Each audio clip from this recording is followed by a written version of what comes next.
Welcome to Seek Reality with Roberta Grimes.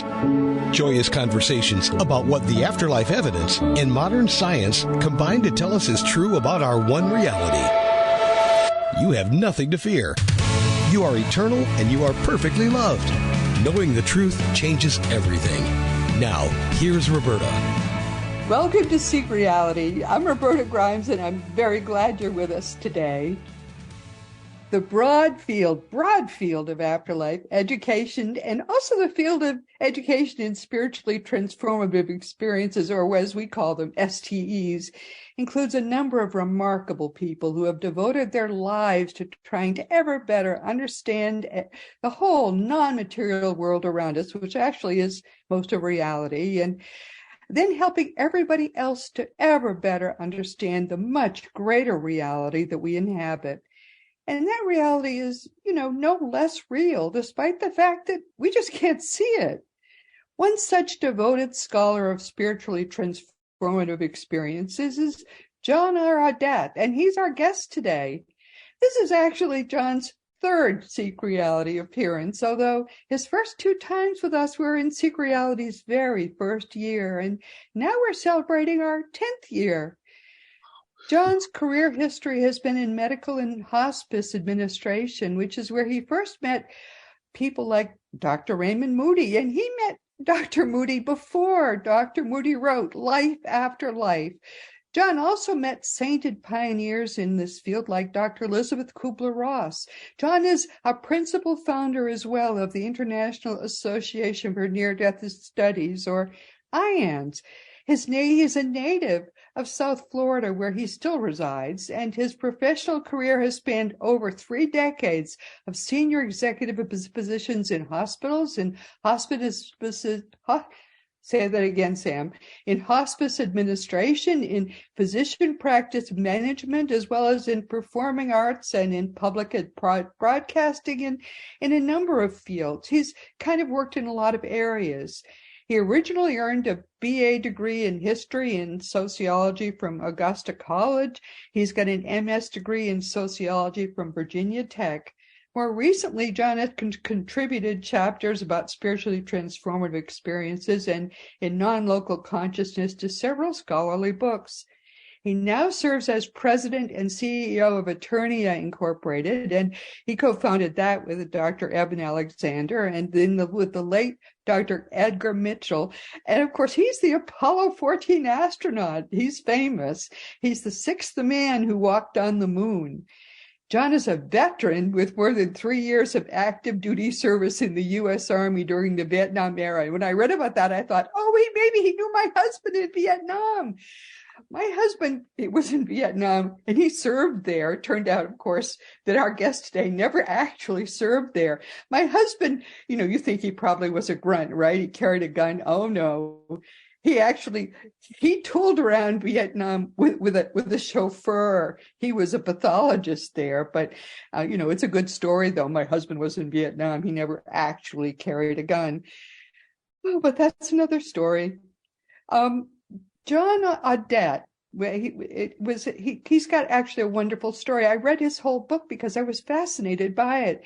He repeatedly had these fascinating things happen to him, which were spiritually transformative experiences of one kind or another.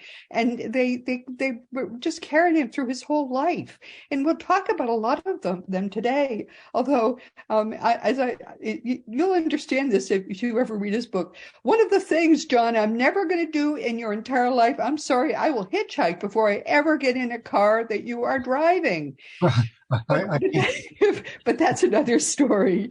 He wrote a wonderful book called Loved by the Light, True Stories of Divine Intervention and Providence, and it's now available on Amazon. John, welcome. It's great to have you back after all this time. Oh, Roberta, thank you so much for having me. It's my great pleasure.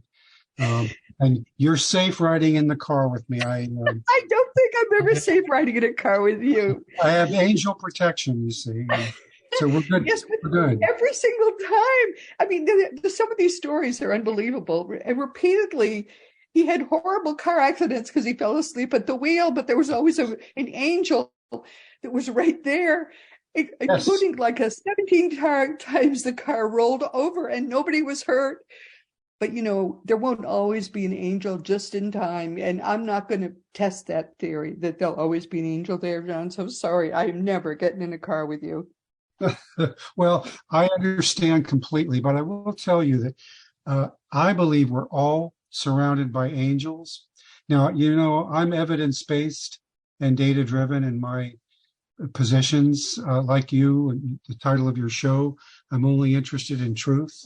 I'm a truth seeker and a seeker of reality as it truly is. So I look at data. So just the other day, April 10, about 5:23 in the afternoon, in my neighborhood here in Boca Raton, South Florida, I was walking my little dog. We had a blustery day, wind gusts of up to 40 miles an hour and sporadic rain, heavy rain. And I was standing beneath a Jamaican palm. These Jamaican palms go way up. They're pretty tall, and they're always loaded with coconuts. And I'm just having a fine old time enjoying the beauty and watching my dog do his thing. And all of a sudden, I get this loud, commanding voice in my head, a thought. It wasn't a spoken word, it was a thought. And it was actually my own voice, but it was not my thought. And the command was move, with an exclamation point. Move now. So I quickly moved, and a huge coconut fell from the tree, which would have hit me on the head and done all kinds of damage, I'm sure. And then right after it fell, there were a whole bunch of other coconuts that fell, and they all missed me, of course. But I'm beginning to believe from data, from evidence like that we are somehow monitored by the unseen 24/7, 365. They're just attuned to us. How they know the coconut's getting ready to fall from the tree, the split second before it does, is beyond my ability to understand. But I took photographs of the coconuts and the tree right after the fact, and it's just another example of the kind of miracles that happen every day. Well, in my life, when those things happen, it's always my spirit guide. He does that sort of thing all the time. He tells me this or tells me that. So my hunch is it's your spirit guide. If you may not be in contact with him vocally, but he's taking care of you, John. Yes. Well, spirit guide, angel, terms escape us. Definitions escape us, Yeah. But let's just say the loving, caring, compassionate, highly attentive, attuned, unseen divine beings that are here to protect and assist. I think that's true for all of us. 100%. So. Exactly. Talk about, what I think is fascinating about, because you and I, you're a little bit younger than me, but not much.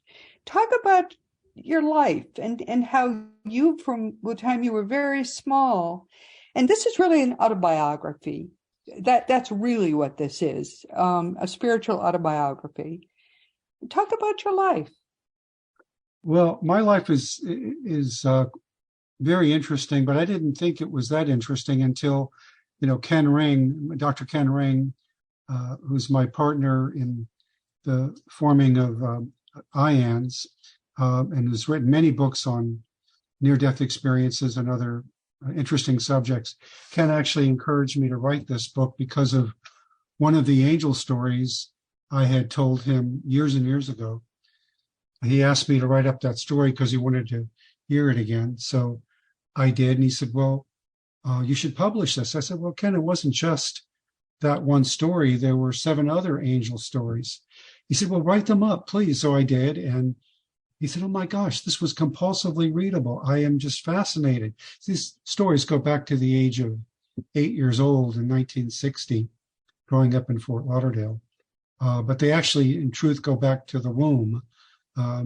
And so Ken said, well, John, I think you really need to write a book. I said, well, Ken, it wasn't just these angel experiences. It was also a whole bunch of other things, including a magical vision quest, incredible synchronicities, things I saw during my hospice work, nearing death awareness and deathbed visions and observations, after death communication, and shared death experience, and so many other things that speak to the same basic conclusion. He said, well, write those up.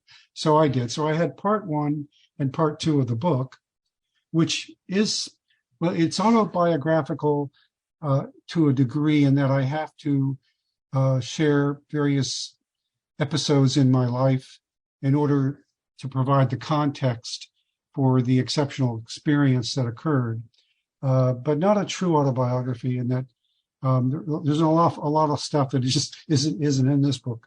The book, Love by the Light, really is my spiritual journey, really starting from the womb, all the way to, well, late in adult life. And I will say that I've always felt, from the time I was a young boy, I always felt connected to something greater than myself. My father was a devout Catholic, and so I was raised Catholic. But the Catholic Church and I really didn't get along well. And I explain this in the book. I won't get into it here, but I would just say that I left the Catholic faith at age 18 and sort of became an agnostic soon after, because, I mean, I related to God as a concept, as an abstract thing, but organized religion, not just the Catholic faith, but other faiths too, just sort of put distance between myself and God. To me, God is experiential, not mechanical. And it wasn't until after I met Raymond in 1974 and got involved in his research, which led to the publication of Life After Life. We're talking, of course, about Dr. Raymond Moody, written many, many books on these subjects. It wasn't until then, until I met some of the folks that he included in his research, that I began to look at this scientifically, academically. I took an intellectual, scholarly approach to it, and I still have that same disposition. So when I put this book together, parts 1 and 2, Ken said, you've got a book. And I said, well, I never really intended to write a book because these are really personal, private stories, and I'm a private person. He said, no, you got to publish it. I said, well, can't publish it without doing a part 3, which is, what does all this mean? What's the significance of all this? Not just in my life, but in regards to all of humanity. How can we collectively learn from these experiences to try to get on a better compass heading for a better future? So I'm grateful for all that happened to me, because it certainly brought me from being agnostic and distant from spirit to feeling a very strong, powerful connection every moment of every day, to the point where I hear this voice in my head, my own voice, but not my own thought, telling me to move, ordering me to move immediately. And I obeyed, and it saved me from further harm by the coconuts. From a good hard bonk on the head, that's for sure. Yeah. No, but that's true. My contention is that everybody lives that life. I mean, maybe not to the extreme that you have. I mean, some of the not everybody falls asleep at the wheel almost every time they get behind the wheel of a car, which you seem to. I, as I say, I'm never going to get in a car with you, John. I'm so sorry, but I would hitchhike. I think I would hitchhike rather than get behind the wheel of a car with you. But I think that we are all on these spiritual voyages. I hear from people all the time because I invite emails. Whenever at the end of this episode, I will say, send me an email. This is how to do it. And so I hear from a lot of people, and they're all private people, and they all open their hearts to me. and they're all living these spiritual internal lives. It is so astonishing, John, that they do that. They're really all living these internal lives that are much more spiritual than you and I even realize. Yes. And that's, don't you find that's true as well? Because they must speak that way to you as well. Of course, I make the point in the book time and again that we're all loved by the light, that everything is a miracle. We're living miracles, and we're surrounded by miracles each moment of each day. People may not recognize it in everyday life, everyday consciousness, but angels are ever present. Spirit is ever present, and they're attuned. They're paying attention, and they do reach out to us in ways that we can recognize and appreciate, and probably in a lot more ways that we don't perceive or not aware of. So even though we may not define the good fortune that we have as a miracle or as an angel intervention or as divine providence, that's exactly what it is. The fact that you and I are having this conversation is miraculous. So the book really does try to encourage people to open up to the fact that we are living miracles, and our everyday lives, if nothing else, would be a big demonstration of an ongoing eternal miracle. It doesn't end when life ends in this physical body. It continues for all eternity. So yes, I've had a wide array of exceptional experiences, but I'm sure most people have had unusual experiences of one kind or another, whether they can recognize it as such or not. But it goes without saying that that this is evidence to me anyway of God's existence, and it's partly why I wrote the book, to try to convince people that God is real, and so too is the afterlife, and that there's a lot more to reality than what meets the eye. And many people don't want to recognize supernatural experiences, but it's okay to recognize them. It's okay to accept them. They're not scary. They shouldn't be scary. Part of the problem is that religions really are not. Maybe it's okay to accept the fact that religions are not of God. Religions are really human made. They all are. Yes. They're not. They are of man. They're not of God. And they are. Consciousness is of God, but people have not known what it was. I mean, one of the things I loved about your book is that you freely talk about consciousness as what it is, which is basically it's God. It's something we are just now discovering, and you encourage science to accept that, which science refuses to do. It's still trying to spend $1 billion trying to find a source of consciousness inside the human brain, which is like trying to find, taking apart a radio, trying to find the source of Frank Sinatra's voice, which is the height of nonsense. Well, yes, that's why Max Planck said when he had his own spiritual awakening, it's why he pointed out that science advances one funeral at a time. We've had too many funerals, though, for that effort to have turned out to be operative. Poor Dr. Planck. He never got to see that absolutely play out in life, did he? No, and nor did Einstein. But they were, they started out as materialists, the brilliant scientists, perhaps some of the most brilliant minds. Yes, they were. They were way ahead of their time. And, toward the end of their careers, after they had peered as deeply as one can into the mystery of creation, they came away more as spiritual mystics than mechanical materialist scientists.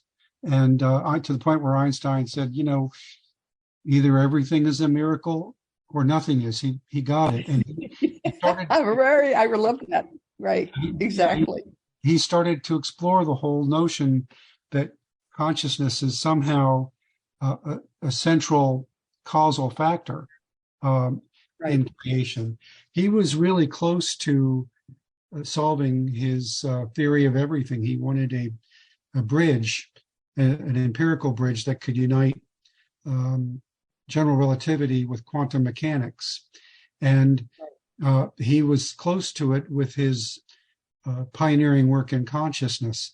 But he left us in the early 50s, and before he really got a chance to go very far with that line of reasoning. But I certainly do believe that consciousness is the nexus between quantum mechanics and general relativity. And you're totally right. Of course, you're right. Yeah. We are Craig Hogan and I are on a parallel track with you and Audettte, but we're going about it differently because it's an unfortunate statistic that somewhere between 80 and 90% of the people in the world are terrified of death. That's whenever the surveys are done worldwide, that's where it lands.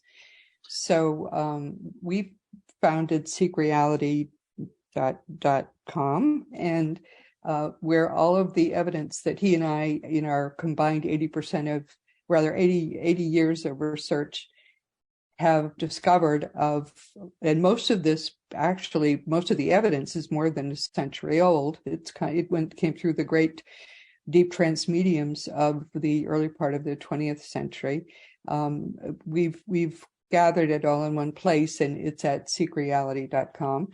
And we've put it there. And so our focus is on proving to the world that the afterlife exists, and giving as much detail as possible to the world that the afterlife exists. Because once we have proven to as many people as possible, we think it'll be about 10%, maybe 15% of the world.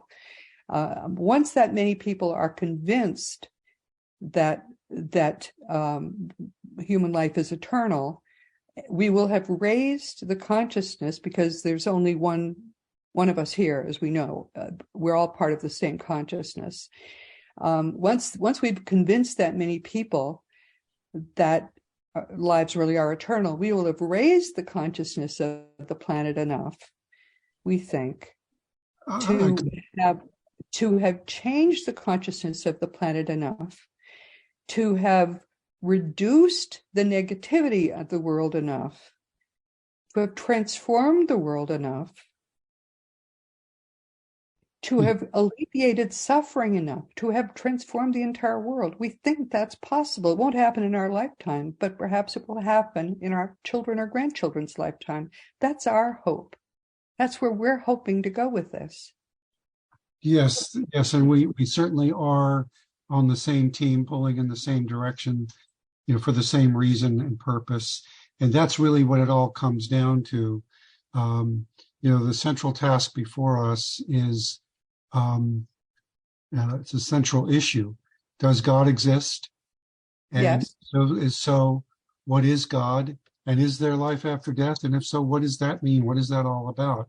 So this is what your work is all about at Seek Reality. It's what my work is all about at Eternia.org. And this is the challenge before us. It is the way to light the candle during this time of prevalent, dominant darkness that is extremely troublesome. So it's really the only task before us that makes any sense, to help people come to the realization that God is real and that so is the afterlife. And I agree with what you said earlier about religion inventing God from their own point of view. But they invented false gods. There is a genuine God, and that genuine God is the highest aspect of consciousness. Yes. Consciousness being all that exists. Exactly right. Yes. Basically, you have achieved identical conclusions to the ones we've achieved. Wow. I mean, but But the whole point is there is only one truth, and Yes. coming from different directions, we've achieved it precisely. That's what's exciting about Well, this work. that's There's just only one truth, and no that's, matter which direction you come from, you get to the same yeah. place. Well, that's just an affirmation that we're dealing with truth. You know, Elizabeth Kubler-Ross, who was a mentor, I loved her dearly, and You were she's so lucky to know all these people. I never get jealous because that's a negative vibration. But if I were going to be jealous, I would be jealous of you, my dear. oh my gosh. Well, you know, they were all wonderful mentors, and they impacted my life greatly. I'm sure. Elizabeth used to say regarding God, she would say, well, many mountaintops, but they all point to one sky. And That's so true. What a beautiful thing to say. and she would say, you know, always better to light the candle than curse the darkness. And that's what she did all her life. She went around lighting candles. And so having her influence and Raymond's influence, it brought me to the realization that we have only two ways to interpret reality, two ways to live our lives. One would be to believe that everything we do, everything we say, everything we think, every action has transcendent meaning and transcendent consequences. And Yes. the other way is to believe that nothing does, that this lifetime is all there is. And when we die, it's nothingness. We're reduced to nothing in nothingness. And of course, you know, I believe that everything we do has meaning and purpose and transcendent implications. For So good or ill. So let's be on the side of the good. yeah, and so you know, to me, it all comes down to recognizing that the same God who made me, made you, and all other living things. So it sort of makes, as you say, there's only one of us here. We're all kin. And it also made me realize that, you know, what I do to others, I do to myself, ultimately. So, and I you know, Christ is my hero. Christ showed us the way. He showed us the truth that will set us free. And it all has to do with, and it revolves around loving one another as God loves us. That's what I have learned in my 48 years of work in this field. And it really goes back to throughout history, many of the great sages and avatars gave us the same truth, the same insight. And, you know, Ben Franklin and Thomas Jefferson were also proponents of Christ. I guess I would say the essential teachings of Christ. In fact, there's a book called the Jefferson Bible, which Yes, well, Thomas Jefferson was really a great proponent of the teachings of Jesus, just the teachings of Jesus. yes, And, he was. He colored. Go ahead. Yes, in four languages: French, English, Greek, and Latin. And he cut up several Bibles in those languages, and he pasted them into a copybook. That's he never intended to be published. It was how he studied the Gospels. Correct. It was his own personal Bible. His personal Bible was that copybook. Exactly. He used it for bedtime reading, but he in his writings he said that Christ had advanced the most sophisticated system of morality ever known to man, and Ben Franklin agreed.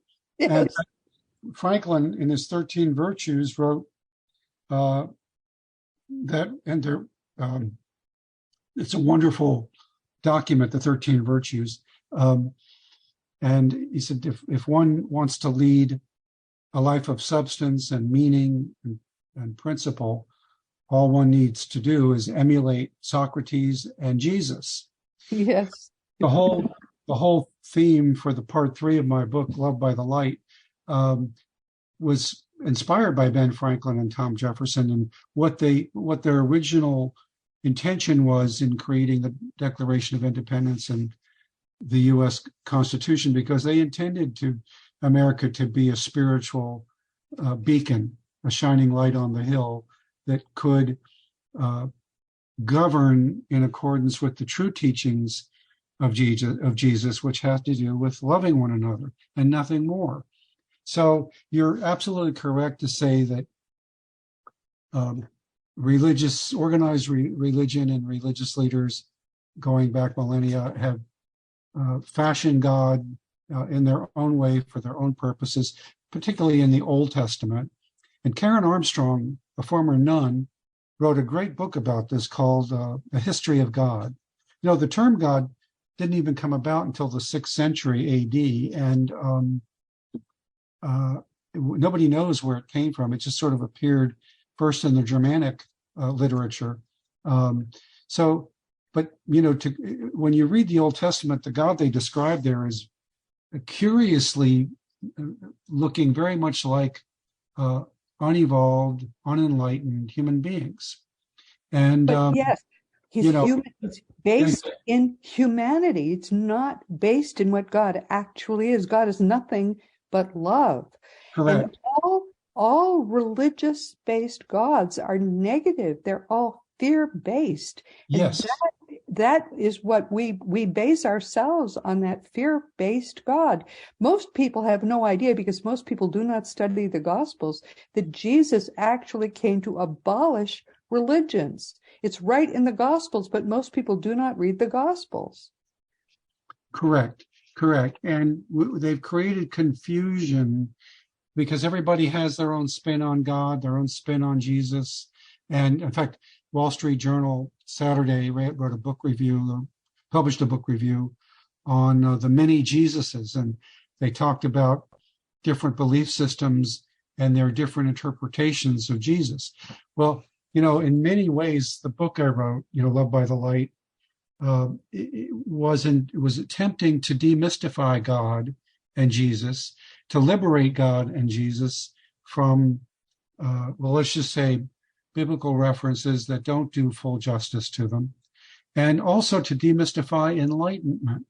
Enlightenment is nothing more than putting love in your heart and being a purveyor of God's love and light to all things at all times as best you can.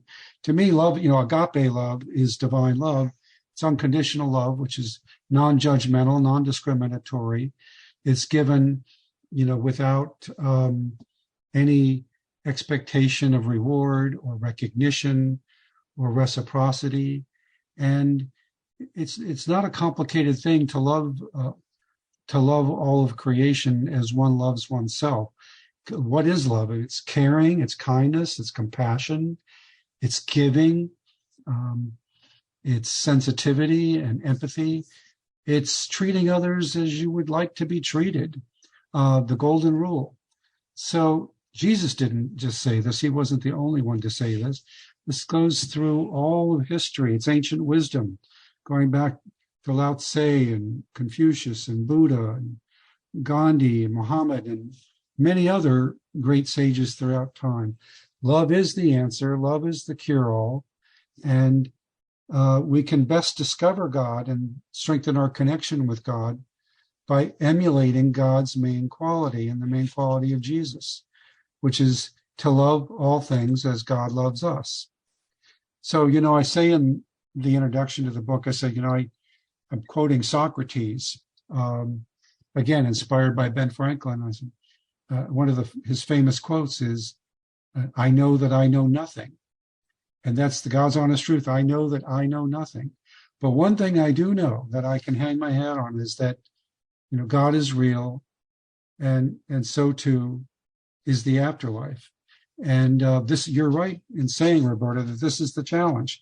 Once we can, establish empirically to the satisfaction of most people that God is real, the God of love, not the God of religion, and that eternity is real, life after death is real, I think we can absolutely achieve and co-create an ideal future for Earth and all its inhabitants.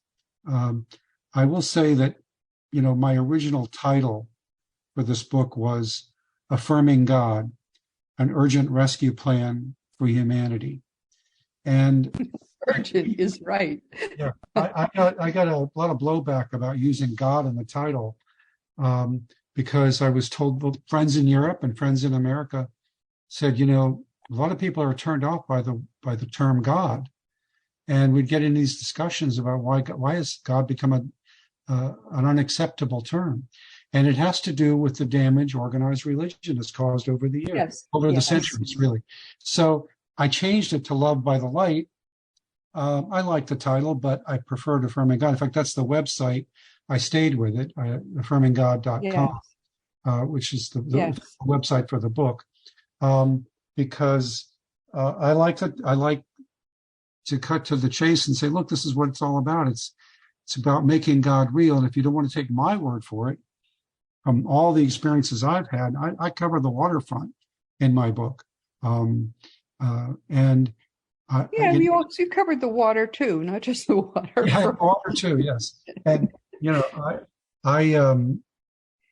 the cliche goes, if you believe, no amount of evidence is necessary, and if you don't believe, well, no amount of evidence will be sufficient.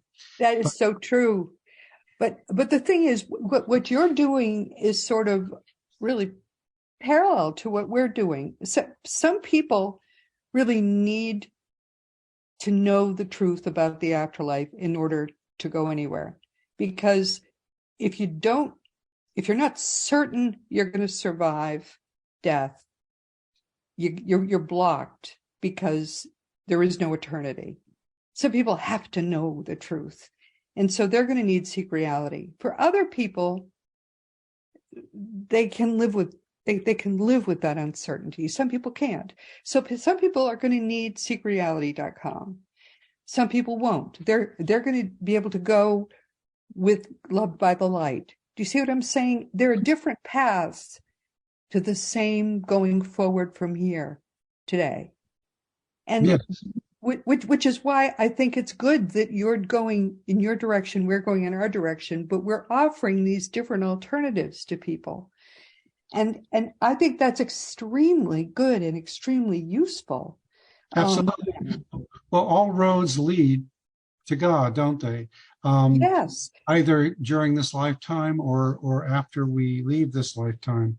But we all come from the same source, and we're all destined to return. But there has to be a way for people to get past the fear and the negativity of where we are right now, because this mainly, I blame science much more maybe than I should, but they are teaching people that nothing exists except matter. And it doesn't matter, pardon the pun, that they can't tell us where matter came from. They can't tell us anything really about they have no answers for anything. And because they decided, 100 years and more ago, that they were going to call, they called it the fundamental scientific dogma. Materialism is the fundamental dogma of science. They established that just over 100 years ago. Because that's the case, they will not study spiritually transformative experiences. They won't study anything that is not based in matter. And there has been no major scientific breakthrough since that day. They cannot do anything except build toys. That's all they can do. Fancy toys and fancier toys, no doubt. And all they can come up with is alternative explanations for reality, which they cannot verify. String theory, they can't verify it. No theories can be verified because they will not allow people to do anything that is not materialist. And frankly, even matter is nothing but energy.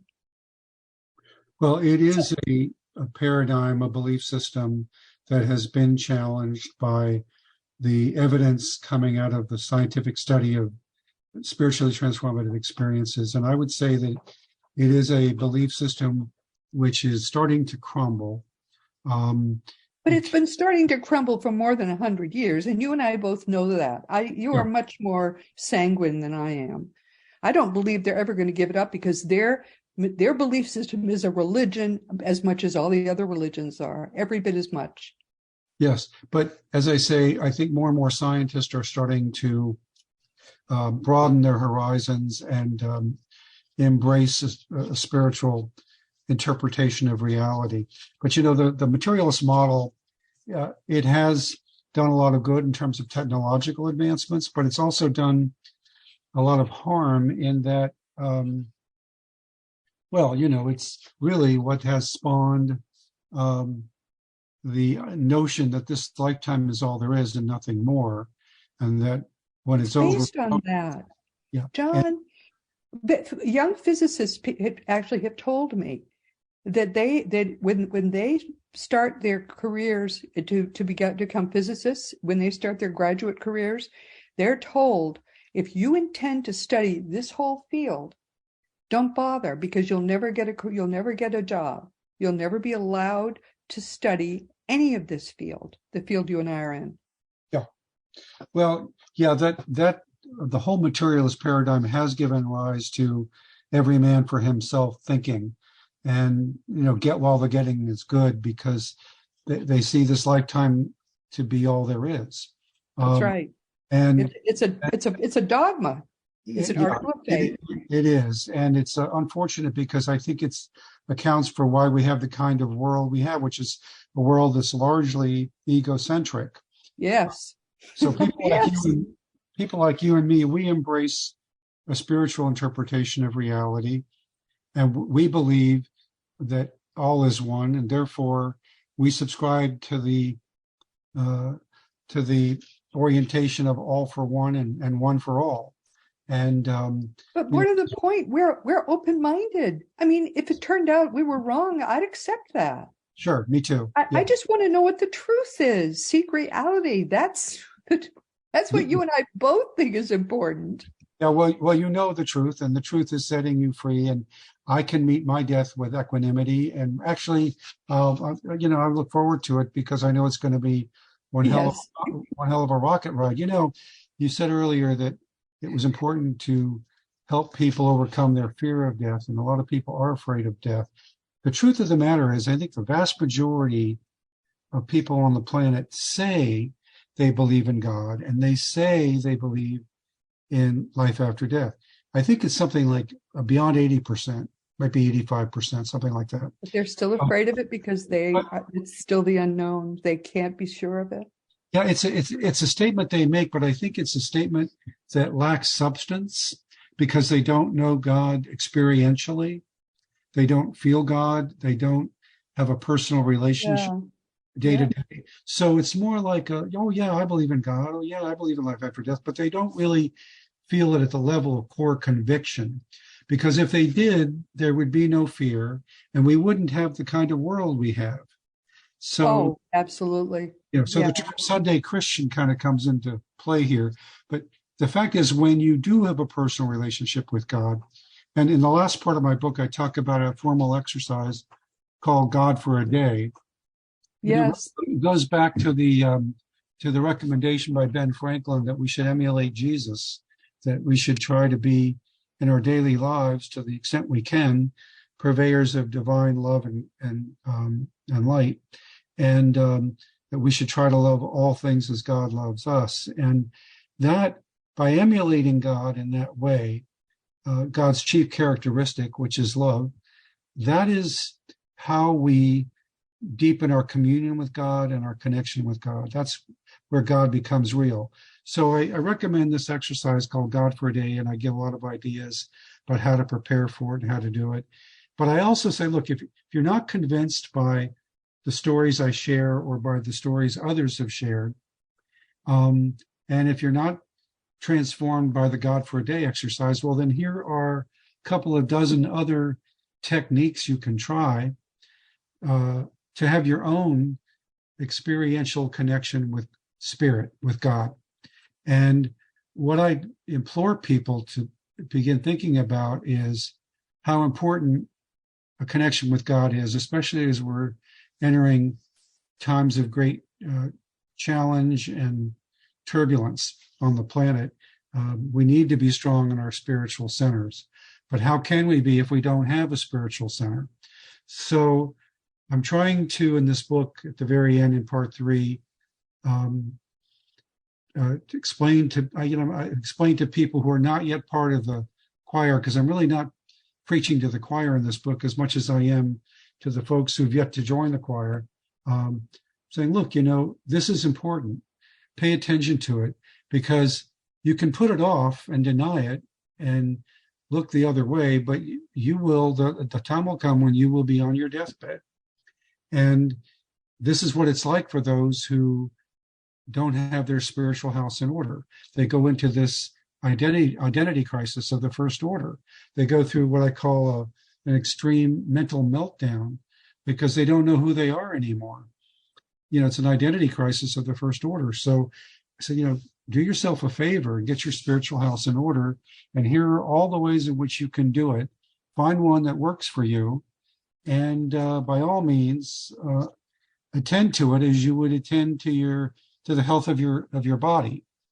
If you caught a bad viral or bacterial infection, you wouldn't let it go untreated.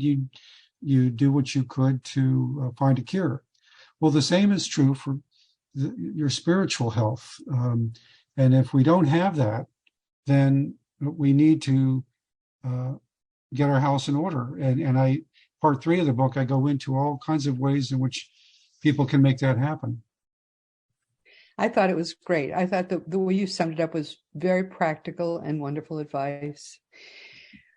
And we've come to the end of our time. I'm so sorry, but we will have you back to talk more about this. I think we have a lot more to talk about. Sure. John's websites are affirminggod.com and eternia.org. And we'll have them in the notes so you won't have to run off the road trying to write them down. Oh, John, this has been wonderful. Please consider yourself hugged, my dear.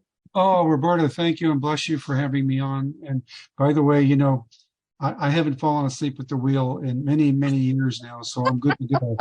By the way, I'm teasing you about that. That was some of those stories were beyond belief. Yeah, I almost titled the book "Asleep at the Wheel," and I said, no, don't do that. Though that might sell more copies.